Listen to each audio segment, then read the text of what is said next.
Very much, Brian, for sharing more details. Now, ahead of the US Vice President JD Vance visit, the United States has told the World Trade Organization that the decision to impose the tariffs on steel and aluminum imports was taken on the national security grounds and not as a safeguard measure. This is a key distinction that challenges India's formal complaint filed earlier this month. India requested consultations with the US under the WTO Safeguard Agreement. Now, the US says that the tariff on steel and the aluminum imports were imposed under the Section 232 of the US trade law, which authorizes the US president to restrict the imports that have threatened to impair the national security. Sanjeev Srivastava, in fact, is joining, international affairs expert, is joining me live on the broadcast. Appreciate you joining me live. Now, as far as the tariff war is concerned, it seems India also is in a bit of trouble with the latest statement coming ahead of JD Vance's first visit to India on saying that tariffs are necessary to import, and on the steel and aluminium, it is for the national security ground.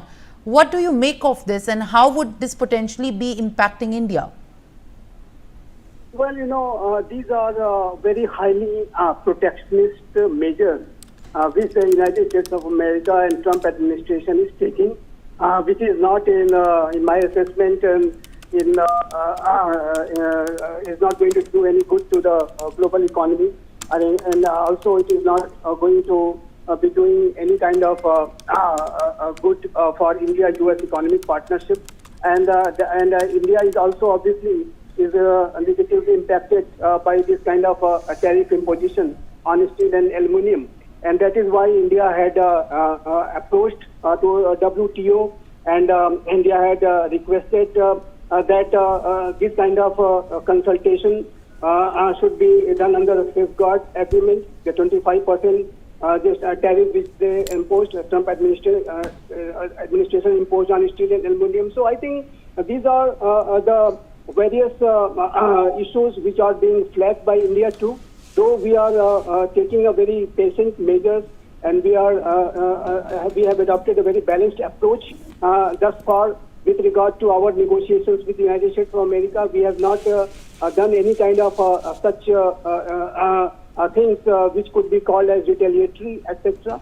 But wherever these issues are quite serious, such as 25% tariff on steel and aluminium, certainly we have flagged this issue, and we have requested WTO that this should be done under a safeguard agreement.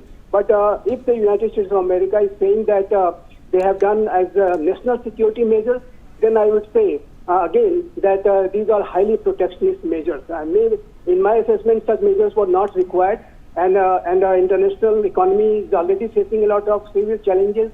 But if major powers and superpower United States of America will take such kind of highly protective measures, giving the pretext of a national security requirement, then I think it will create a lot of chaos and a lot of uncertainty in the global economy. And obviously, in that process, Indian economy will also have its negative consequences.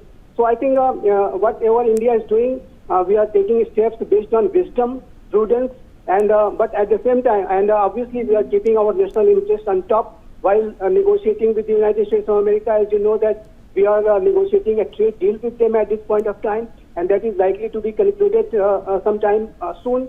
But in that process, wherever it is essential for India to raise the voice of wisdom, we are raising such voices. And India's approach to WTO has been done with regard to that kind of a voice of prudence. All right, Mr. Srivastava, thank you very much for being with us on the broadcast and breaking it down for our viewers as well, what this latest decision means. Now, viewers, on that note, that was all the news of the nation, and the world will track all the developments very closely.